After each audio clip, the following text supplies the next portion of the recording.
Based on the evidence you were presented, do you feel you know who killed JonBenet Ramsey? I highly suspect I do. Tonight, all new information, an exclusive interview on the 20th anniversary of one of the most infamous cold case murders in American history. This is JonBenet. This was a child who was put to bed by her parents and never woke up. Speaking out for the first time only to 2020, a grand juror who saw firsthand the prosecution's case. Was there enough evidence to indict John and Patsy Ramsey of a crime? These are the two major motives. Either you sexually molested her or you snapped. And just this week, plans for a new DNA investigation. Investigators say they are exploring new DNA testing that could point a path to the killer or killers. Should the Ramseys have been exonerated? I don't give a flying flip how scientific it is. Go back to the damn drawing board.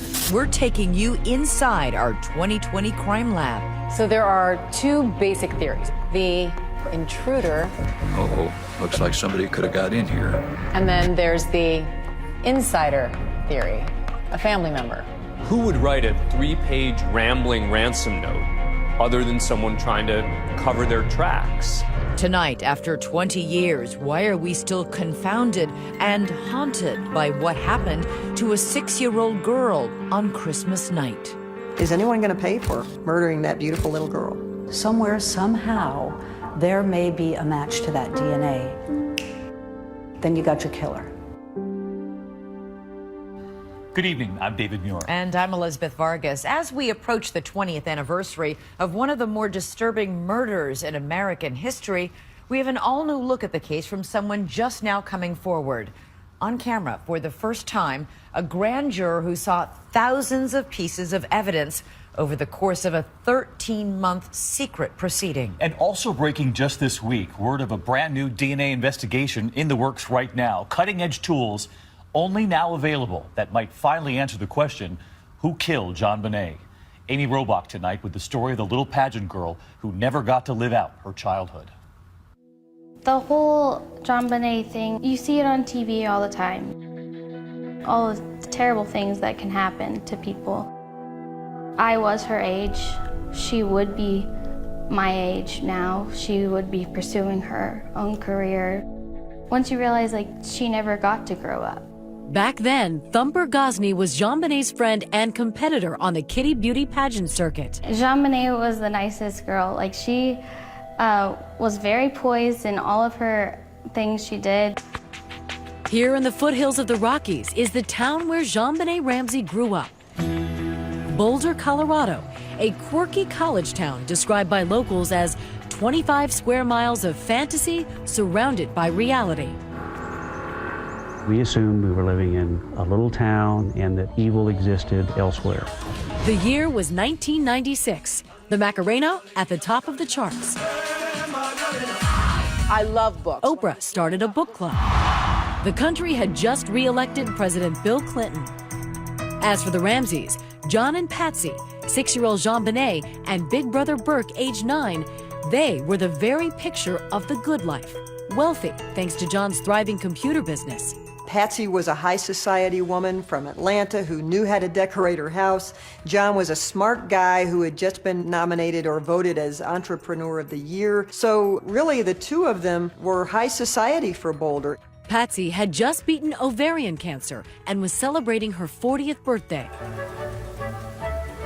This was a Christmas that promised to be as merry and bright as the Ramseys' video greeting card. We'd like to welcome you to our home and wish you a very Merry Christmas. She decorated that place with Christmas trees in every room. Family friend Pam Barday. She was a Southern belle. Everything was about entertaining. You say neither, and I say neither. Patsy always liked to be in the limelight, and she was in the pageant system. Let's throw the whole thing off. This is an interesting item I'd like you to see. The name JonBenet was a fanciful hybrid of her father's, JonBenet. Pigtails, jeans, beautiful smile. I mean, she was just a mischievous, fun little girl. JonBenet Ramsey. At the age of 4, she began following in her mother's footsteps. JonBenet, thank you. That Christmas night of 1996, the Ramsey family had been out at a party at a friend's house.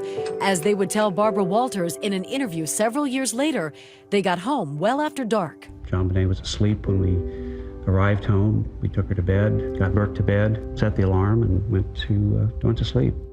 Before dawn the next morning, Patsy was the first one up. As she headed down this spiral staircase, something catches her eye. Several pieces of paper. There were 3 pages neatly laid across one of the runs of the stairway. Pages scrawled with a handwritten, heart-stopping message. It was a ransom note. Of all of the evidence left behind, that ransom note is the most baffling. Reporter Diane Diamond has covered the story from the beginning. She says the author of the ransom note seemed to know a lot about the family. The demand for $118,000 was close to the exact amount of John Ramsey's bonus that year. A ransom note is not that long. A ransom note says, I have your child, I want $1 million, I'll call you later. This is 2.5 pages long. Whoever does that? I just remember when I read, we have your daughter, this overwhelming fear, and I just dashed back up those stairs as fast as I could and pushed her door open. And then? Then I just screamed for John. JonBenet had vanished. We are kidnapping. Hurry, please explain to me what's going on. Are you Patsy Ramsey? I'm the mother. Oh my God! Please. I'm sending an officer over, okay? Please. Do you know how long she's been gone? No, I don't. Please, we just got out and she's right here. Oh my God, please. The call was made to 911, and within 2 or 3 minutes, Patsy Ramsey's on the phone to her friends and neighbors. Come on over. John was also making calls. He said, they've got her. What do you mean they've got her? They've kidnapped JonBenet. She's gone. And people were streaming through that house. They were in the kitchen. They were in the living room. They're all talking.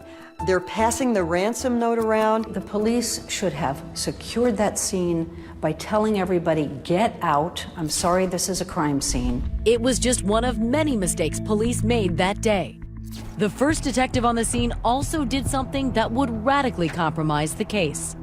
Linda Arndt tells the restless John, why don't you look around the house, see if anything is missing or looks strange. Start at the top and go to the bottom.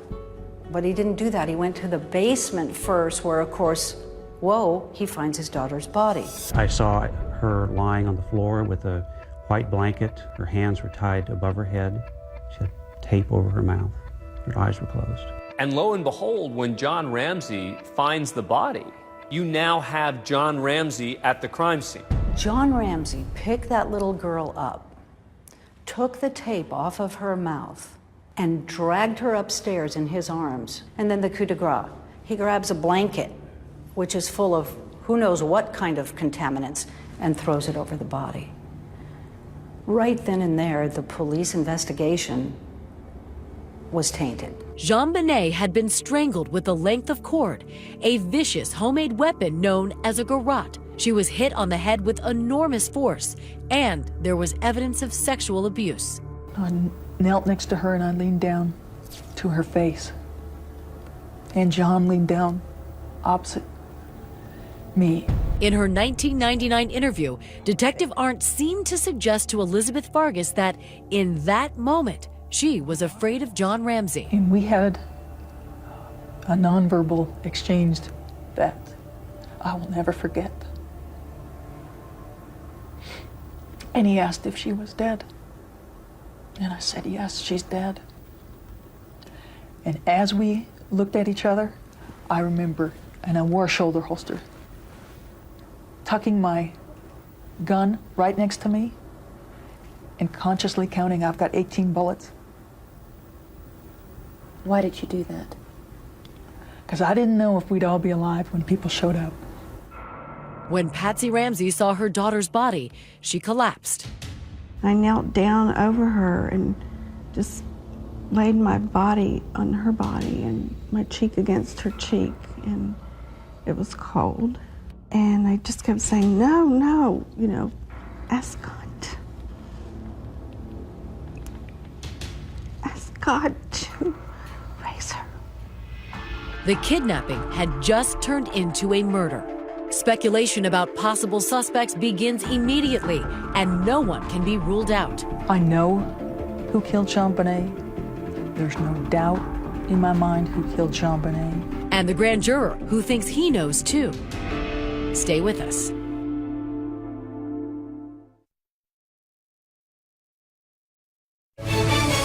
.2020 continues. The evening of December 26th. Earlier that day, JonBenet's body was found, and the street outside was quiet. They brought JonBenet's body out past the candy canes that were decorating the front of the house, and there were only like 2 reporters outside to capture that. And then the storm happened. JonBenet Ramsey, the little girl in Colorado, was murdered. Beauty queen JonBenet. JonBenet's murder has frightened residents of Boulder. This case had everything. It had a beautiful little girl murdered, found in her home, her parents as suspects, videotape of her in beauty pageants. It touched every parent's heart. This was a child who was put to bed by her parents and never woke up. That's every parent's nightmare. Hundreds of reporters descended on the small city of Boulder, including Craig Lewis of the supermarket tabloid The Globe. His marching orders were clear. When the beauty pageant pictures came out and they put JonBenet on the cover of the magazine, they sold an extra 500,000 copies a week. They said, we want a story a week, every week. We don't care what the story is. We just want to put JonBenet's picture on the cover. Those pageant videos raised eyebrows, but for some, so did the Ramseys' behavior. Carol McKinley is a veteran Colorado reporter. John Ramsey got on the phone right after his daughter's body was found to his pilot to get him out of town. JonBenet's body's lying under the Christmas tree. It was reported that shortly after you found your daughter's body, that you called the pilot of your plane to arrange a flight to Atlanta. Is that true? I did. Police took the house over. We had nowhere to go. We wanted to go home. They didn't want to talk to the police. They lawyered up right away. The Ramseys agreed to give handwriting, hair, and blood samples. Still, they refused formal interviews with the police. At this point, they haven't interviewed the mother or father. Not surprisingly, they're still very grief-stricken. They have not been in any kind of condition to be interviewed. There was no evidence of a break-in. There was no jimmying on the front door. There was no back door crashed in. There were 4 people in that house, and 1 died overnight. So everyone inside was a suspect. I think the primary reason the focus so quickly turned to the Ramseys was you had that ransom note. Who would write a 3-page rambling ransom note other than someone trying to cover their tracks? Who was in the house? When you realized that you two were the prime suspects, what did you think? What did you feel? What did you say? Well, we were outraged. We were shocked. How could they think that? We were a normal family. You just can't believe it. We're suffering from having lost our child. And then for someone to accuse you, it's just, you can't believe that that would happen. The book says the parents always did it. And that became the conclusion. The tragedy of the police investigation was that it ended on December 26th. Their 15-room mansion was now a crime scene. And what investigators soon learned was that some items used by the killer belonged to Patsy Ramsey. The ransom note and a second draft note, police say, written on her notepad. The paintbrush used as part of the garrote came from Patsy's art supplies. There were even fibers from the black and red check blazer she wore that night stuck to the duct tape covering JonBenet's mouth. It was a red jacket all over the place downstairs, including on the underside of the duct tape, and that was very, very important. But there are problems because Patsy lived in that house. Would those fibers have been there anyway? 3 days after JonBenet died, the Ramseys held a memorial service for their daughter. She was buried in Atlanta beside her half-sister Beth, John's daughter by his first wife. But 24 hours later, they surprised everyone, breaking their silence on television. You wanted to talk now. They held everybody off with layers of lawyers and friends, and then the next thing the police knew, they were on CNN. If anyone knows anything, please help us. And as a mother, my heart went out to this couple, but my journalistic brain said to me, this isn't right. They should be talking to the police, not the public via cable television network. John Ramsey says it's an interview he now regrets doing. 5 days after the murder, you did an interview on CNN. Why did you do that? We did it reluctantly and at the insistence of some friends who could see that we were being painted as guilty. Back in Boulder, the tips were pouring in. At the time of JonBenet's murder, there were reportedly 38 registered sex offenders living within 2 miles of the family's home. Dozens of suspects, from family friends to the Ramseys' housekeeper, were checked out and eliminated. Even JonBenet's 9-year-old brother Burke was questioned by a child psychologist. The video shown for the first time this year on Dr. Phil. So what do you think happened to your sister? You killed? How do you think that happened? I think that someone took her very quietly and took her down the basement. And then he took a knife out and then something back. And maybe a hammer in her head, maybe. I want to say something to the person or persons that took this baby from us. The list of suspects narrows. Soon there will be no one on the list but you. But the months passed with no arrest, and the police had not yet asked the Ramseys all the questions they wanted. The couple's lawyers set conditions. The Ramseys' attorneys wanted all the questions. They said they wouldn't go in for an interview with the police because they didn't know what the police were going to ask. As the standoff continued, speculation about their motives grew ever more lurid. Was John Ramsey a pedophile? Did Patsy murder her own daughter? The tabloids were having a field day, even speculating about a motive. Let me give the motive that is ascribed to you. Okay. You were downstairs, maybe she came down, she said, "Mommy, I wet my bed." You said, "Again, JonBenet," and you either pushed her or you hit her, you were exhausted, you were furious. You did it. You have a child. Would you get up in the middle of the night and slaughter your child? We're parents. We love our children. These are the two major motives. Either you sexually molested her or you snapped because primarily Let she me was tell you bedwetting. something. I'm a cancer survivor of stage 4 cancer. John has lost a child in an automobile accident. That completely changes your outlook. When you are standing on the brink of death with a terminal illness, your priorities suddenly line up in a row, and you know exactly what the important things are in life. And bedwetting is totally insignificant. Did either of you for a moment suspect each other? No. Not for Absolutely a not for a microsecond. The Ramseys insisted that an intruder had broken into their house. Does it sound possible that a killer would sit for hours and hours in your house? That house was so rambling. There were so many hiding places. Really? He could be hidden for a week and we wouldn't find him. When we come back, I don't care what you're talking about. the explosive interrogation tapes. Authorities ask some hard questions, but the Ramseys push back. I'm talking about scientific evidence. I don't give a flying flip how scientific it is. Go back to the damn drawing board. So we did. Next, does the handwriting point to a suspect? So this is Patsy's handwriting. This is the ransom note, right? Stay with us.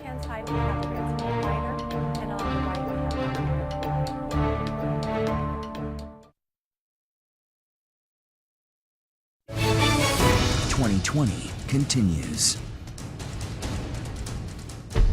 Whoever killed JonBenet Ramsey left a treasure trove of clues, starting with the body itself, a massive skull fracture, as well as that awful garrote.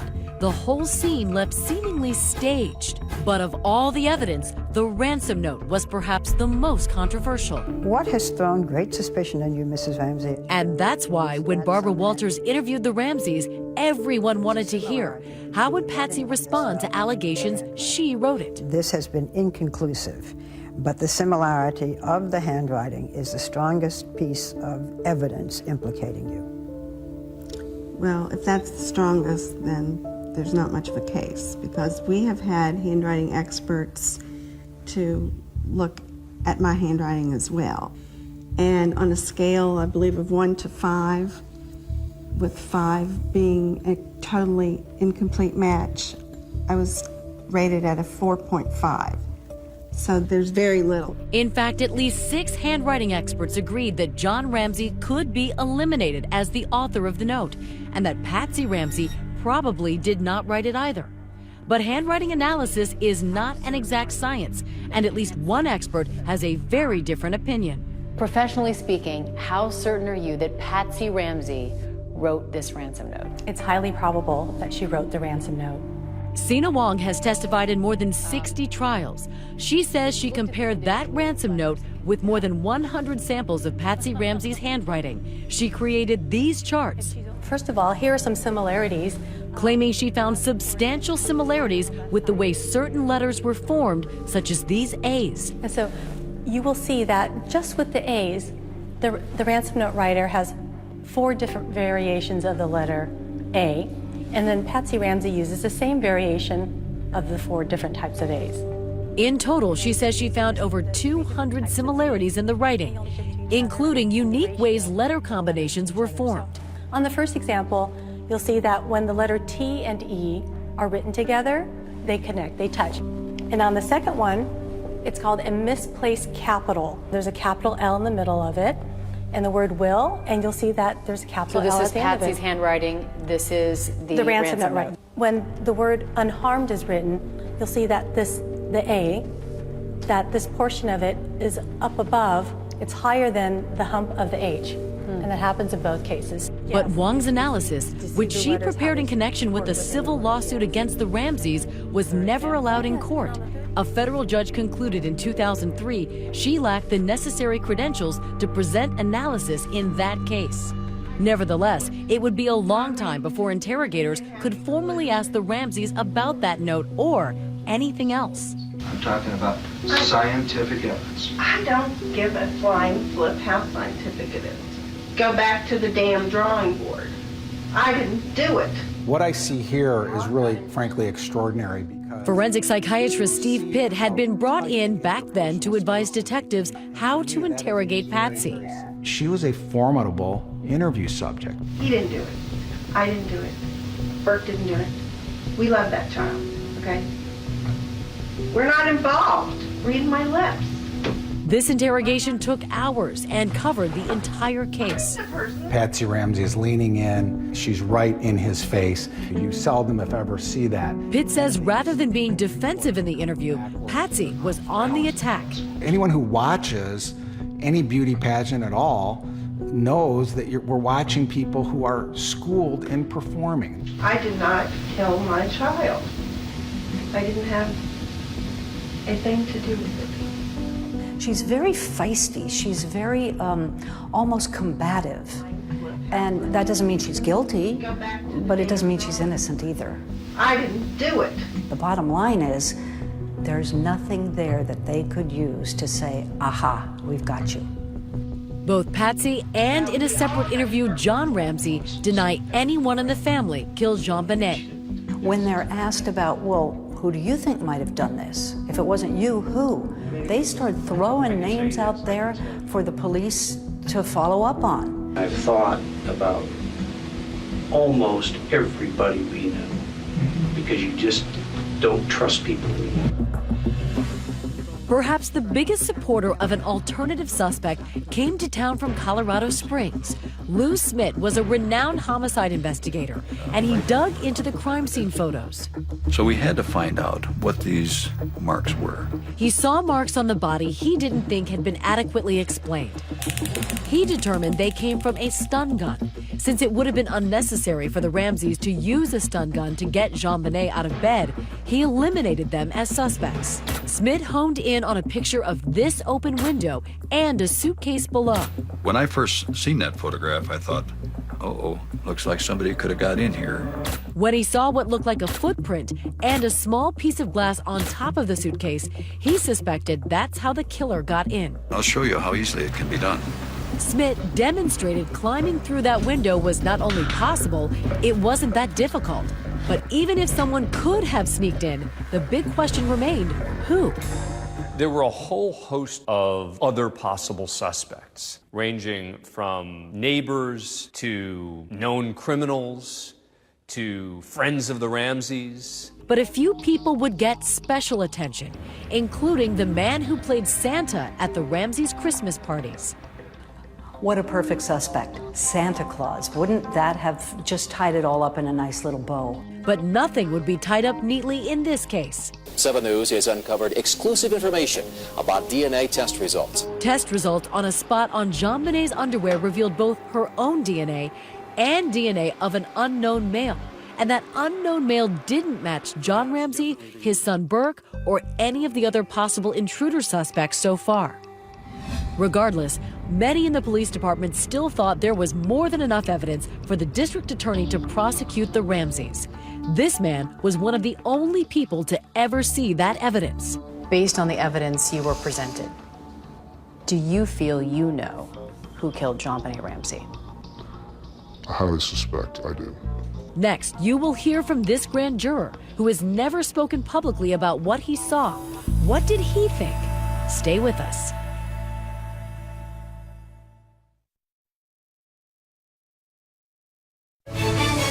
.2020 continues.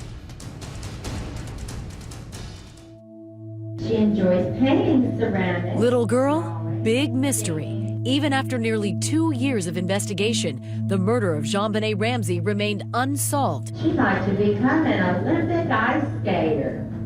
It was looking like the killer might never get caught.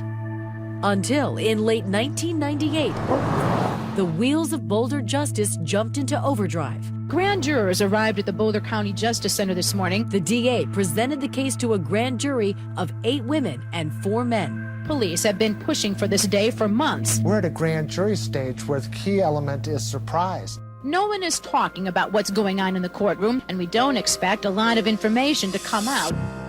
Grand jury proceedings in Colorado and elsewhere are secret. The penalties for revealing testimony or evidence can be severe, even jail time. In spite of that threat, nearly 2 decades later, one member of that jury has agreed to talk to 2020. Because of the noise, let's take 20 seconds. Given the possible repercussions, we agreed to alter his voice and put his face in shadow.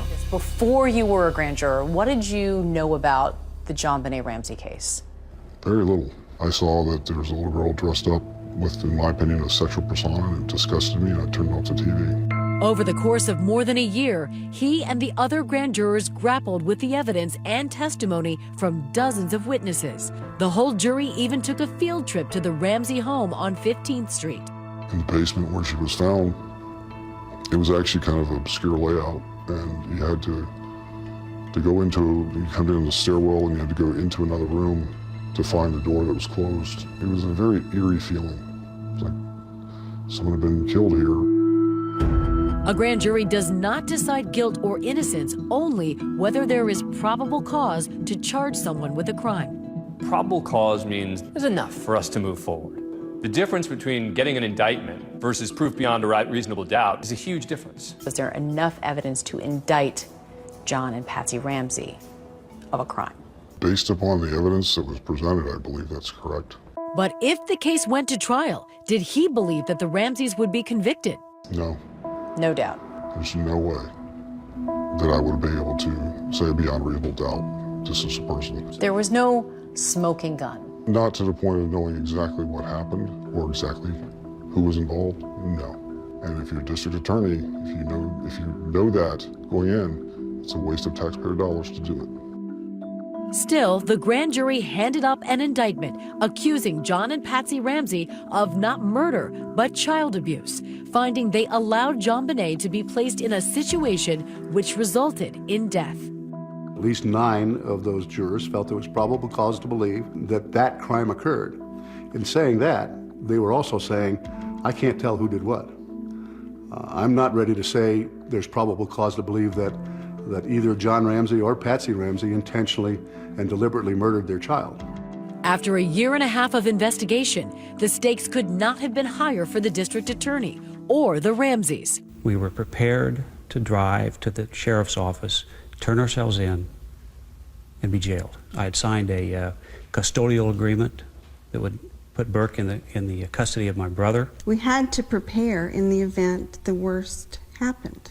And that is a daunting thought. I mean, when you're packing your suitcase saying, Well, what does one take when one might end up in jail?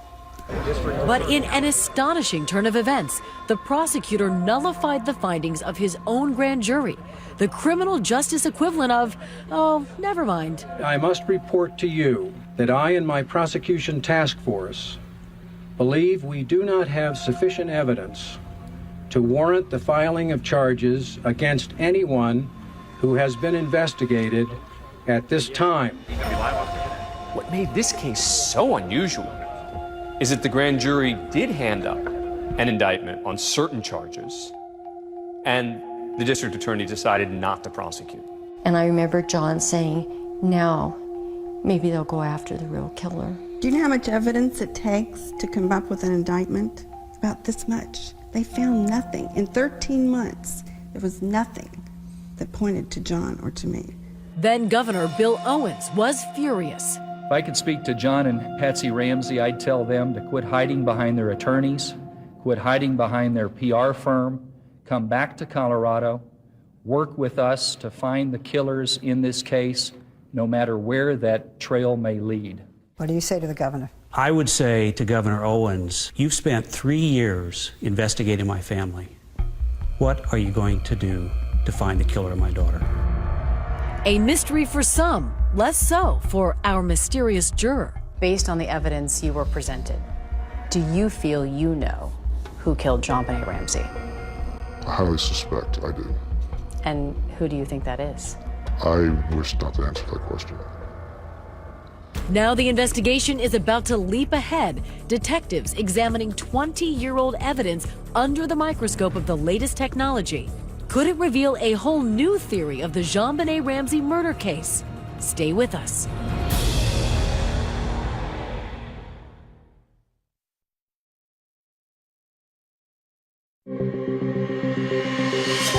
Remember this man? John Mark Carr, perhaps the most notorious of all the potential suspects. I love JonBenet. Died accidentally. Are you innocent none? No. He was an American living in Thailand who had confessed to killing JonBenet, a school teacher by trade. When he was picked up in Bangkok in 2006, he had apparently missed the class on the right to remain silent. What happened in the last year? Were you playing with her? What happened? Her death was an accident. So you were in the basement? Yes. But back in Boulder, that bombshell was a bust because despite his confession, his DNA didn't match that spot on her underwear. Carr's confession was considered false. In fact, DNA has routinely been the Achilles heel for Boulder law enforcement. And as recently as this week, District Attorney's Office confirming that they will retest some old evidence in the case next year. DNA was back in the news again. You can find things out with certain analysis now that a year ago, 2 years ago, you couldn't have done. We have an obligation on every case to make sure that we're doing up-to-the-date analysis. We're going to do that in Ramsey as well. On Wednesday, the current district attorney, Stan Garnett, announced the new test will tap into the FBI's database of more than 15 million known offenders. Unless a match is someday made, some say the cloud of suspicion may never leave the Ramseys like they thought it had back in 2008. Authorities investigating the death of 6-year-old JonBenet Ramsey have officially cleared her parents. Then District Attorney Mary Lacey said a new round of DNA tests revealed skin cells, this time on JonBenet's leggings. This so-called touch DNA matched the spot on her underwear. Both were from the same unknown male, and as a result, she took a controversial step, sending a letter to John Ramsey, saying those in the family were no longer under any suspicion, and she publicly apologized for all they had gone through. We're certainly grateful for an acknowledgement that we are innocent, that this was an intruder, which of course we've always maintained.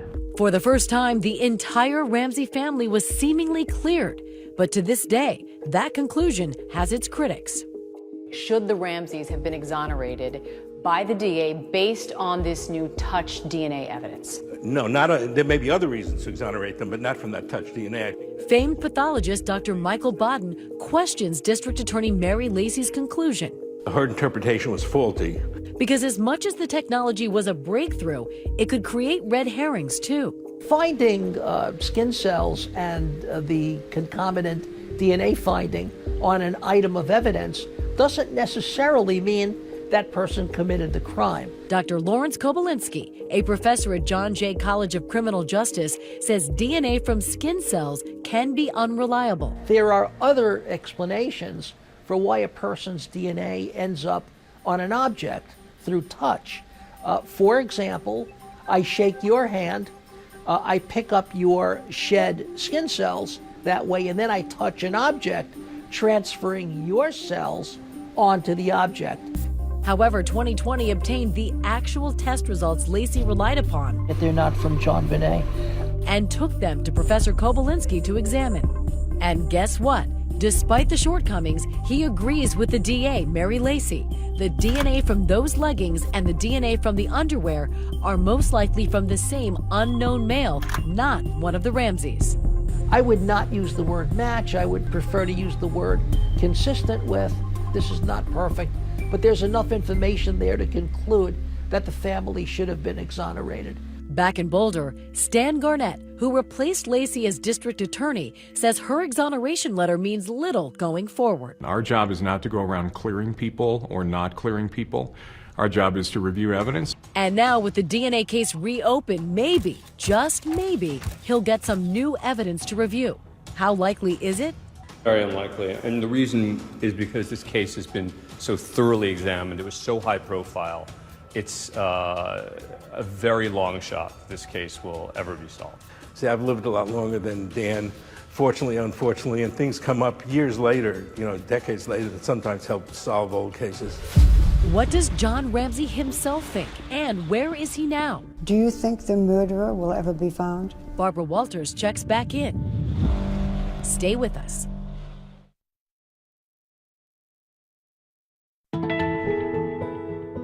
She is the little girl frozen in time, but had she lived, JonBenet would now be a woman, 26 years old. It can be hard to imagine, especially for her father. He spoke to Barbara Walters last year. Do you think about what kind of a woman she would have been? Mostly I think of her as a 6-year-old child that I remember. After JonBenet's death, John says Patsy devoted herself to raising Burke until she lost her battle with ovarian cancer in 2006. She's an amazing person and very focused on Burke and what's best for Burke, and that became her life. How is Burke doing today? Burke is doing very well. I'm very proud of him. Burke is now 29, a software engineer, and back in the headlines after an interview with Dr. Phil this fall, the first time he ever spoke publicly about the case. Some people have speculated that your parents weren't protecting you, they were hiding you. Yeah. And that for this last 20 years, that you've been hiding out. For the last 20 years, I wanted to grow up like a normal kid, which does not include going in front of TV cameras. After the murder, John lost his successful business and his millions. But in a life marked by loss, he has found a way to move on. 5 years ago, he remarried, and he's written a book called The Other Side of Suffering. There's a number of elements that I think you have to come to grips with. One is forgiveness. Forgive yourself or forgive the both, perpetrator? Both. Why couldn't I have protected my daughter? Why didn't I check the locks better in the house? The other aspects, the killer, the police, all the people you have to forgive, that's a tough bridge to get over. John Ramsey still holds out hope that the killer will be found. You think the killer is still out there somewhere? He's either out there dead or in prison. What I've been advocating is that anyone arrested for a felony should be DNA printed, just like they're fingerprinted. I was told by a chief of police that if we had such a law in place in this country, nationwide, we would solve 1,000 murders overnight. But after 20 years, many who have studied the case see no signs that this enduring mystery will ever end. I have to hope that JonBenet Ramsey gets her justice, but I can see this being a cold case that stays in the freezer forever. The Colorado Bureau of Investigation is opening its new DNA testing facility in 2017. We will, of course, follow the results. And our question for you right here tonight, who do you think killed JonBenet Ramsey? Let us know on Facebook and on Twitter. And tomorrow night, on a very special 2020 Saturday, I'm following 6 different grown-ups in search of the woman who gave birth to them. Will they find their mother and make it home for the holidays? I'm Elizabeth Vargas. It's an extraordinary story. It is. And I'm David Muir. From all of us here at 2020, thanks for watching tonight. And Elizabeth and I will see you right back here tomorrow.